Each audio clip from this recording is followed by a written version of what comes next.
कांगलुप की लान नत्तेबको कांगलुप की लान दी मोइना मसे थवोइना साजल्लगा समजल्लगा थोनबा लानी मोइना हाटपदि अत्ते यावदिको मोइना हाकी मयामदो मोइना छात्र फागिबा अदो हलक्खिदबा मी कयानो अदो सु पारो मोइना को अखोई की खुंगा पसिन फाबा यारोइना इमाइ बेन पस्पा arm forces special power act Manipur दा सलाइ मणिपुर दा सलाइ को arm forces special power act असि कइनो लालौब नमथरनबा खुलाई पाइबगी इहौ नमथरनबनी अदुगा मोरे सिसु arm forces special power act सलाइ मफमदुदा आर्मी की गाड़ी असम राइफल की गाड़ी दो मधुदनिको ngसागी लेथोट बम थमदनदना अदगिदि देन बम असो असो खिंजलगा मुइना काप करे तौबदगिदि मुगी केस्पर गाड़ी तो हदोखि बदो कोइ मैम होइदना सोशल मीडिया दा उइदना मधुदा मुइ कइन तौदे मैतैन तौरदि लोइदोइनिको अदुना मुइसे मिचंग मिखाइ नाइबा कांगबुनि से कोइ मैमना हाइनाइसे दुम जाम थोयेन कले सिमा अदुगा अपस्पा से ना मणिपुर से दा मी लिसिंग तरा मा है ना हाथखरे मी लिसिंग तरा गा है ना हाथखरे को मैम निजंग बिरंगनी कुमजा 2004 सो लिसिंग अनिगा मरी की जुलाई की तांग तरा माथोइदा मोनोरमा कवि नुपी अमा बामोन कंपुदगी नुपी अमा मासे मयुमदगी नुपी पुलिस याउदे नुपा सुया पुलिस याउदे अदुगा असम राइफल की नुपी सु याउदे फारगा मयुमदगी पूरा सत्खरे अदुगा गैंग रेप तौरे नमदन फमलाले अदुगा नुमिना कापगा हतुई मयम खांगी अदो लेपाक इरांग थोई देन कंगलादा इमा इबेल मयामना फी थोंगदबगी प्रोटेस्ट तवी कंगलादगी असम राइफल मुल्ली मोइदगी को अदु नत्रा मुल नत्रा अदो असागी मोनोरमा हालिबा मी लिसिंग अमा संगा हेना हातखिबा सिक्युरिटी फोर्स सिंगदो सेंट्रल फोर्स सिंगदो मनिपुर पुलिस कमांडो सिंगदो कनाना ngasi se चरा करी फंगगे चरा कना फंगगे असाय फलम चरा फंगे ताब्रा आर्मी अंत फंगे ताब्रा मनिपुर पुलिस कमांडो की मी अंत फंगे चरा फंगे से तारबा मयाम पुनबा अदुरगदि कदौरे मैतै अखोइसे हानिंग मतमदा हाट प याबा मी ओइरे बखोइसे याइको मसी इंग्लिश लोन दा हारगदि होमो सेकर कवे होमो सेकर हादि अखोइसे हाट मतमदा केस लेतब अखोइसे सीनब पोपाइ दुनि को तौरिसिंग से को नुपा हानिंगे हातकनी नुपी हानिंगे हातकनी मी हातपगी चराक अमता बुइदा फंगोय मोइदा लेते चराक लेते को अखोइसे हाट प याबा मी हाननब पोकपनी को कमाइना असागी सेकंड वर्ल्ड वॉर की मतमदुदा जीव हाइबा कांगबू से इजराइल लेसिनी को मसिगी से कनोना नाजी जर्मन की कांगबू सिना फार हालिदना अद कंसिडरेट कैंप थम पाद हाटपदो अद मोइ केस लेतेदना अदमा तोंना मैतै से हानिंग मतमदा हाटपद केस लेते हालुबगी सरासु फंगाइ लेते अदुनि अखोइ मैतै लेजे अखोइजे सीनब पोइनिको स्वाइदा हारगा अखोइगी येन लोइबा कांगबू से येन मा हाटपगी सराक फंगदेदना अखोइजे मोंदे लेरा साबनिना सुमाय तौना मैतै अखोइना पोइसे आर्मी की असम राइफल की पुलिस की हारनब पुक सब मानै बखोइसे को अदुना अखोइसे इंडिया की सिटीजन अमा ओइना अखोइना सखंग मंगमक्ते अदुना नि ngasi अखोइना वारिसे ngasi मणिपुर थोइबा थोदो वाथोक मयाम से दिल्ली दे थोंग मने याब्रम तियेंगिनेता महाराष्ट्र थोंग में याब्रेंगे पंजाब ता थोंग ता याब्रेंगे बको येगो नेक्सोलाइट मयाम न खुलिंगगा लेरिबा मयाम मा ngah lega tara mari halega kun halega tawriba Jharkhand da Uttar Pradesh da ko atai lam mayam lei ko sida laloba lei mayam sida magi apaspa thambro thamdabani ko thammise kai da Manipur gumba sahutaba kaim hai ngamjadaba khoi bu bakharda thamjan bane India na mui dani kadore mui di mui masen na yadi ba ko people wane na lanmi da nongmi sina ba ya phaba thaba oibrane kaju oide dana kulai sina ba se admaina lei aduna सिगे film से मसी अखोई सुम अदुम मायोक नरगा कयाम कुइना लेगिनी आई अमदा हाजगे अखोई गसी मैतैना अवाब मयाम अमा खांगला लाय येंगो आइना पिसक पिंगे मतमदगी आइना पिसक पिंगे मतमदगी आइगी लेगिद्रबा इमा दुना बको मणिपुर कल्लु से वखत फम यावरा बनी को इमा दो लेगिद्र मतुंगदा आइसु ngasi सिद लावरी वखत फमोइन फमी को अदु करी हाय आइगी मणिपुर से कल्लु मणिपुर कल्लू मैतई कल्लू से अखोई लाउरी इमा इबेल मयाम सु यंगबिरो कयाम कुइरे अखोइना मणिपुर कल्लू ओइना वखन फमगा लाइसे कयाम कुइदा अखोइ फमगिजिगे अखोइ कयाम कुइना वखन फमगिदगे अखोइ सिबो मणिपुर कल्लू से अखोइ कयाम कुइ हाइजिगे बखोइ सिबो सुमाई लेदोरिब्राबा अदुना कदौरे हंदकी लान से मसिदा अखोगी मणिपुर कल्लू हाइबसे हंदकी खोलाउसिना अरोइबो ओइसे मणिपुर से कायबेबा पोट नते हंदकी खोलाउसिना अरोइबो ओइसे बको हुजिकसे लान याम वादी लान याम लाखिने बको मर दिमान यगो कुकी सिंगना हुजिक तालिबा डिमांड करिनो सेपरेट एडमिनिस्ट्रेशन मुगी वा आमत संगोय काइमता हाइरोय को इंडिया गवर्नमेंट की लुसिंगबा मयाम द सकनी को अदगी नुपी मसक फजा फजाबा मयाम मा पुनी केता सनरुनी आदा खुदोल मयाम मा पीनी अदुगा कुकी की सेपरेट एडमिनिस्ट्रेशन पियु करिगी नुपी दोइसे हर कांदा मैतैगा अखोइगा लेमिनबा ngमोय मोइना अखोइबो हापीरे तांथोक पीरे सिनेको मोइना हाटपदि अत्ता यावदिको मोइना हाकी मयाम दो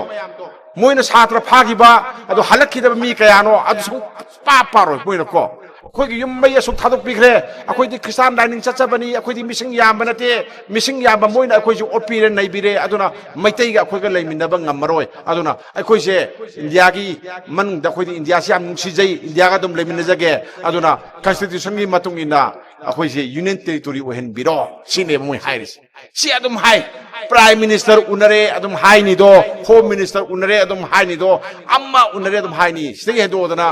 दिल्ली दा दि हेदोदना न्यूयॉर्क हो योखलबनी सेपरेट एडमिनिस्ट्रेशन पियो ना हाइरिस को अदो अदुम हाइरगा अदुम लेनी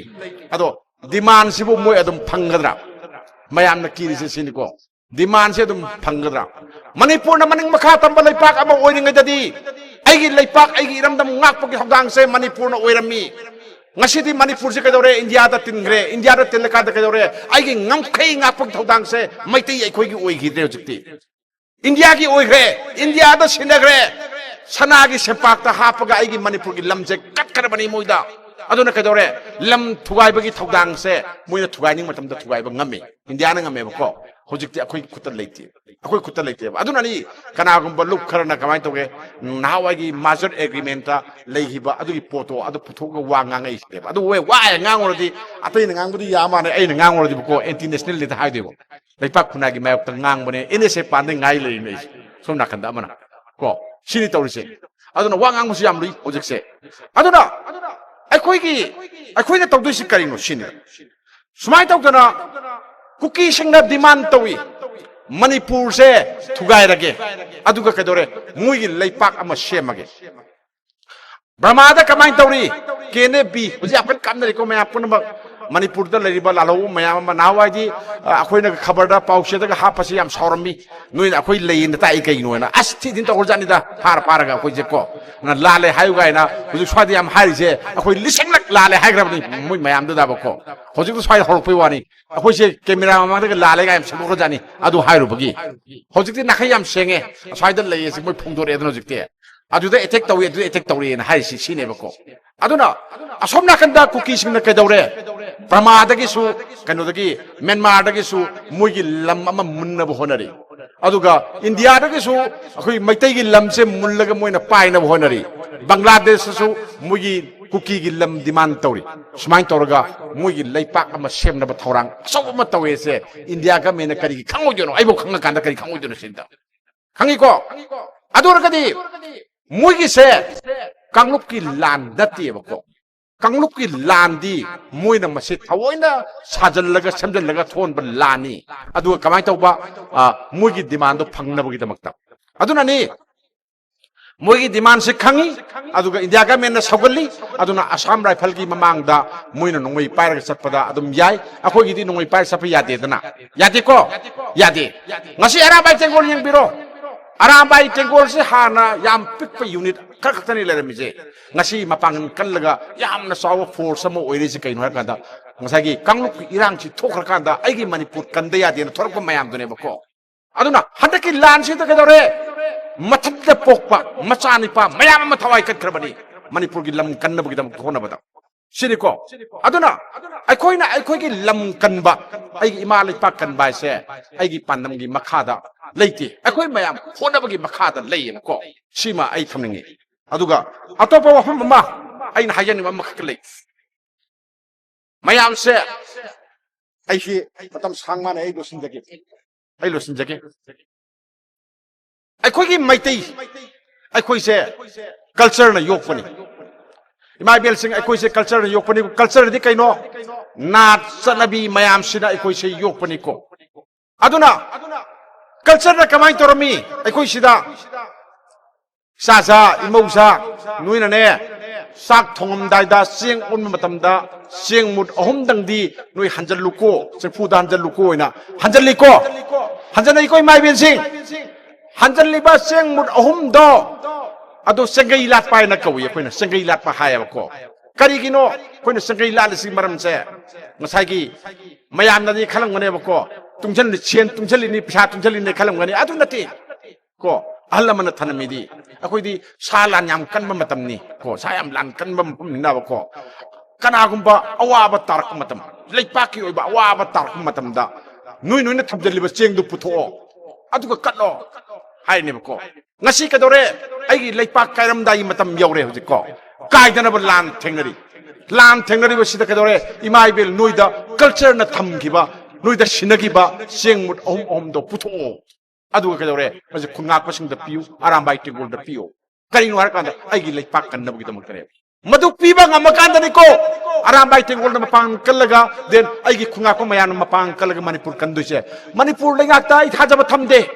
하자버 탐마가부 궁악부 통하는 거드로 아라바이 땡골 통하는 거드로 ngasi aina masi bhamsda lepaga aina lawning se taina tebako arambai tengol se nungwei pai bani na hari se karigi nungwei pai no haragadi manipur government ka india government kana pahen bani karigi no kada moigi mathau taugi tabato adunani moina mathau taram taraba arambai tengol na nungwei pai salam gadra yumda thabak sudana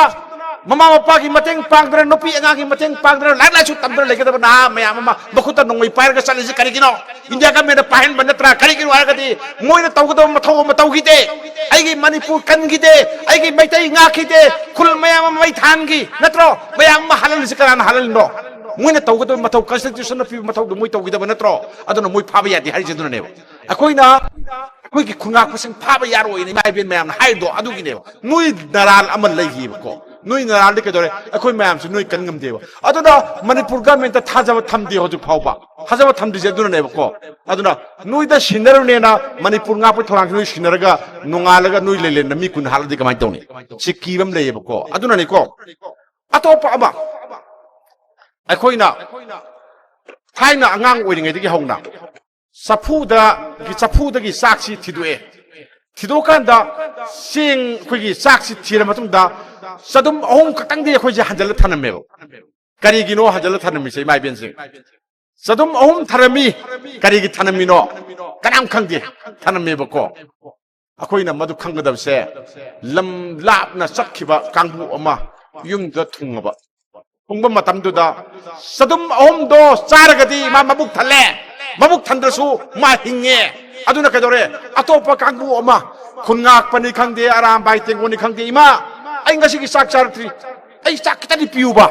ai se wa bana khangam da kada muida thammi ba culture na scenery ba sak chadum ohum do puto go pijoba muida pijoba aduni culture na thanami se aduni sengmut ohum thanami maram karigino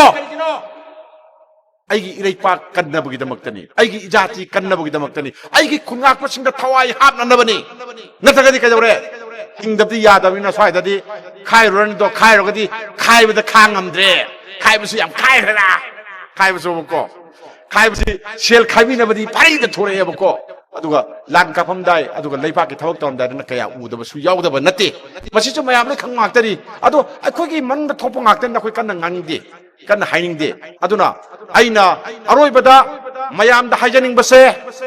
sanu ningol singna igi pal ngakpagi tangai fadaba lei karigino hai kanda aigi apipa purup se kanna bagi damakta aikoigi ashengba I pami ian pamde sima aduna masida kaidogi kanda aigi arambai tengolgi silnau sing angam mathau sing na thodang lobiu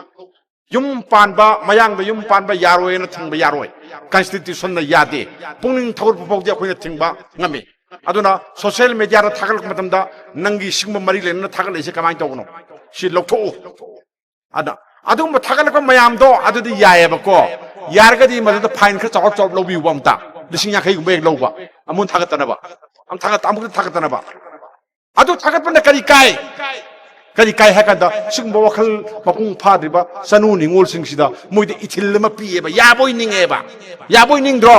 ꯌꯥꯕꯣꯏ ꯅꯤꯡꯕꯗꯨ ꯌꯥꯗꯦ ꯍꯥꯏꯕꯗꯨ ꯃꯅꯨꯡꯗ ꯇꯥꯛꯀꯗꯣꯏꯅꯤ ꯀꯟꯁꯇꯤꯇ꯭ꯌꯨꯁꯟꯒꯤꯗꯨꯗ ꯑꯗꯨꯝ ꯉꯥꯛꯑꯁꯦꯕꯀꯣ ꯁꯤꯒꯤ ꯄꯣꯠꯁꯤꯃ ꯇꯧꯁꯦꯕ ꯑꯗꯨꯅ ꯃꯔꯨꯑꯣꯏꯕꯗꯤ ꯅꯨꯄꯤꯁꯤꯡꯁꯤꯅꯤ ꯑꯗꯨꯒ ꯅꯨꯄꯥꯅ ꯑꯩꯈꯣꯏꯁꯨꯅꯤꯀꯣ ꯑꯗꯨꯅ ꯃꯍꯩꯔꯣꯏ ꯅꯣꯏꯒꯤ ꯑꯣꯏꯅꯗꯤ ꯑꯩ ꯅꯣꯡꯃ ꯐꯖꯅ ꯃꯐꯝ ꯆꯥꯕ ꯑꯃꯗ ꯑꯩ ꯀꯩꯅꯣ ꯇꯧꯒꯦ ꯑꯩ ꯋꯥ ꯍꯥꯏꯒꯦ ꯑꯇꯣꯞ ꯑꯇꯣꯞꯄ ꯍꯥꯏꯒꯗꯕ ꯌꯥꯝ ꯂꯩ ꯑꯗꯣ ꯉꯁꯤꯗꯤ ꯏꯃꯥ ꯏꯕꯦꯜꯁꯨ ꯌꯥꯝ ꯌꯥꯎꯏ ꯁꯥꯇ꯭ꯔꯁꯨ ꯌꯥꯝꯃꯤ ꯑꯗꯨꯒ ꯋꯥ ꯉꯥꯡꯒꯗꯕ ꯑꯍꯜ ꯃꯌꯥꯝꯁꯨ ꯌꯥꯎꯕꯅꯤꯅ ꯑꯩ ꯃꯇꯥꯡ ꯁ꯭ꯋꯥꯏꯗ ꯑꯩ ꯇꯦꯟꯍꯟꯖꯒꯦ ꯃꯌꯥꯝ ꯄꯨꯝꯅꯃꯛꯄꯨ ꯑꯩ ꯂꯥꯞꯅ ꯈꯨꯔꯨꯝꯖꯒꯦ